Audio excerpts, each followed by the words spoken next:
తాడేపల్లి అనుకుంటానండి. ఇంకా place venue చెప్పలేదండి.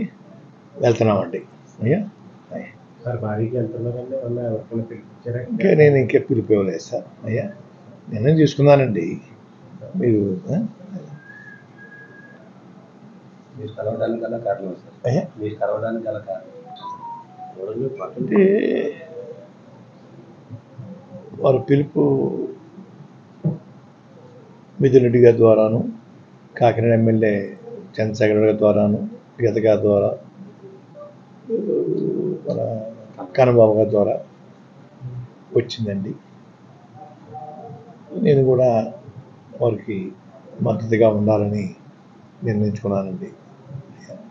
ఇంకా మంచి మంచి పథకాలు, సంక్షేమ పథకాలు ఇంకా పేదవారికి అందించేలాగా నా వంతు నేను కృషి చేయడం కోసం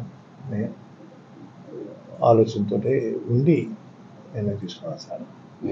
ఇప్పుడు కాకినాడ పార్లమెంట్ సంబంధించి పవన్ కళ్యాణ్ గారు పోటీ చేస్తారంటున్నారు కదా, ఆయన మీద ఏమైనా మీకు పోటీ చేయడం? నేను ఎటువంటి కండిషన్ పెట్టలేదు సార్.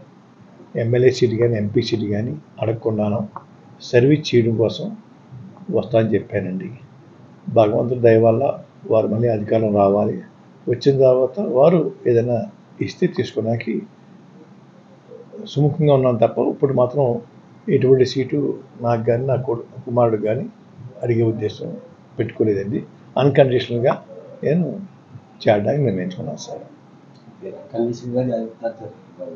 చాలామంది అభిమానులు, మీ అభిమానులు మీరు ప్రత్యక్ష రాజకీయాల్లో ఉంటారు, కంపల్సరీ పోటీ చేస్తారని ఆశ కొద్ది చాలామంది. ఇది కూడా ప్రత్యక్ష రాజకీయం చేస్తారు. రాజకీయాల్లో ఉంటాను.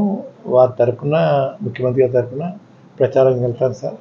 రాజకీయాల్లో ఉన్నట్టే కదా సార్. ముఖ్యమంత్రి గారు ఆదేశిస్తే పోటీ చేస్తారు సార్. ఎక్కడి నుంచి? నేను చెప్పాను సార్ వారికి, అయ్యా నేను సేవ చేస్తానండి, మీరు అధికారం రావడం కోసం నా వంతు నేను కృషి చేస్తాను. ఎటువంటి పదవి కాంక్ష నాకు కానీ నా కుటుంబం లేదు.